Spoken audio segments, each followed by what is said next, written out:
Well, Merry Christmas. And I know you have to be excited to know there's new Christmas content out there, right? The Tim Allen, the Santa Clauses show that is streaming on Disney Plus has dropped. I've reviewed the first two episodes, and you can check the details out. The link is in the description.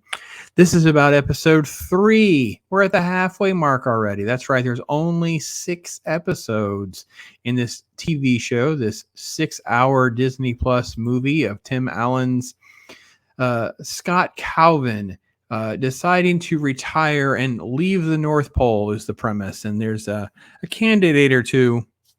And they've got this one guy kind of earmarked that we're going to get to and play out. And then, of course, Scott and Carol have been there for a while.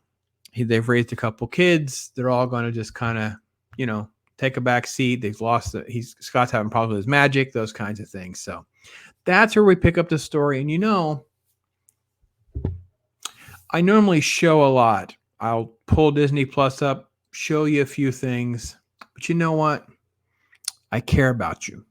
It's the holiday season. It's the season of being nice, and I'm going to pass for now. I'm not sure I can keep it up, but I'm going to spare you. I'm going to spare you how bad this show is. Oh my gosh. Cringy Disney Channel bad, like the worst of iCarly and Lizzie McGuire type stuff where it's made for like little kids, but it's not even funny on their level. All of the heart has been stripped away. There's so little left of this. My last video, what was Tim Allen thinking? Like, did you read this? So it opens with Scott and Carol packing to leave the North Pole, and she's just in love that she found her jeans. Because my God, I don't know why we can't have Mrs. Claus wear jeans, and he can't wear his leather jacket. And the little head elf is named Betty, and she cracks jokes, but she goes, "Oh, that's a good one." Like, good what? She doesn't get that she's cracking jokes. And Noel, who's her husband, elf, is the little black elf that is literally laying in like the window seat, like whimpering because Santa's leaving. Oh. The character named Simon is like a failed Amazon tech guy who wants to use like a drone delivery system. And he was abducted. He's a candidate to replace Santa. So the elves show up, put him to sleep. So they wake up. And they're very excited to be at the North Pole. He's kind of flirty with Mrs. Claus because she's so cute and pretty.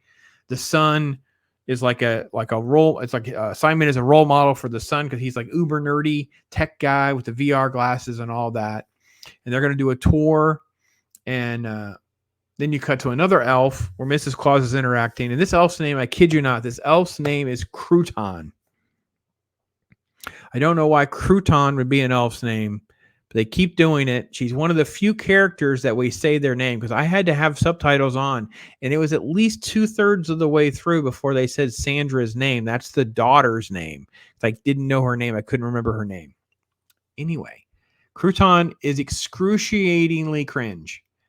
Like she put thumbtacks in the wall, and it's not approved elf preservation society, stuff like that. Just, it's awful. There's jokes about, it's amazing we still have kids because we couldn't get the puppet show out of our room.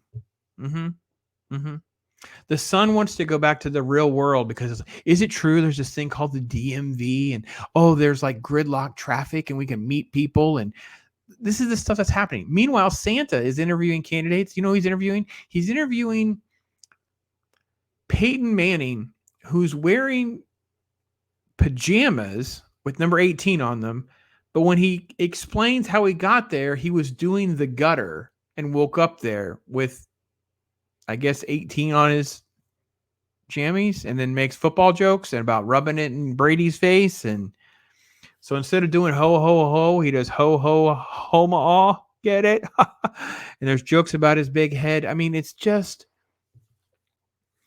the jokes aren't even like chuckle. Like you can't even get through like just like home improvement jokes. Like you can't even get through. Like I don't get it.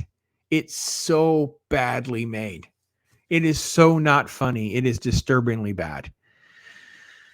Oh, Simon is a bumbling fool, but what ends up happening is Sandra takes the daughter from the brother and goes on a tour, and they're like, they're petting the reindeer.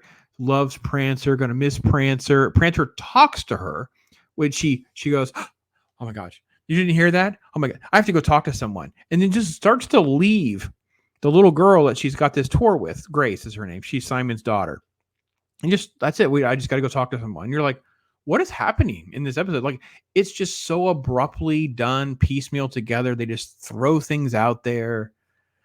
Oh, anyway, so when Santa and Simon go to look for the girls, they go see Gary, who makes the I'm too old for this shift joke. And he has this rough voice, like he's supposed to be, because he's in charge of, crime and stuff at the North Pole. And the jokes are like, because there's a lot of high crime and misdemeanors. I'm sorry. Pie crimes and misdemeanors. I'm waiting for you to laugh. Pie crimes and mistletoe demeanors. Mistletoe demeanors. I'm watching this so you don't have to. Okay, we get to the Christmas witch in the Wobbly Woods. And I actually thought this is kind of a weird twist for them to go. And I thought, are we really going to go like homage with like the wizard in the woods or something like that? No. They decided to mock, because that's what it is. It's like a mockery of Santa in Italy, which is a woman called La Befana. And La Befana is an actual, this is their Santa Claus. Like she has a broom, but she, this is what she does. They make flea jokes. The house isn't clean jokes. I'm like, I thought they were supposed to be sensitive and not do these things. And yet this is what we do. And it's so bad. It's so bad. There's a joke about, because they were in her house, they gave them hives, which I guess is what, scabies or something. Okay. Santa has to say goodbye to Noel because they're ready to go, because Simon is going to be Santa because he shows how much he loves kids and has this foundation and all that. And there's this bad musical number, The Last Christmas, and it is bad. And I swear, I think if you watch it, you tell me in the chat if you watch this scene. Do they CGI those elves dancing? They don't even have the wherewithal to let the people move around on their own. There's a couple of shots that look like they CGI'd somebody moving. Anyway, there's a hug line. Crouton starts a hug line for Mrs. Santa. They try to hold up like a goodbye sign, but it spells out Satan because we haven't seen that joke before. Anyway, they're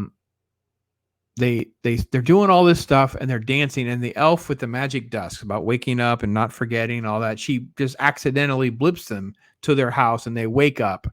And then the end of the episode is them waking up to see Scott, thin and young, not with the beard.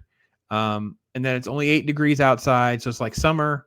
And then we cut back to the North Pole and the black spot that's in the snow globe, which was briefly mentioned way back, I don't know how long ago, that obviously isn't about Scott losing faith. It's obviously about something else.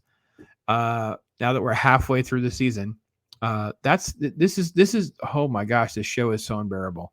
So this is it. When I go down the rabbit hole and I'll watch it, I'm like, well, it's only 6. I'll get through it. I'm going to get through it.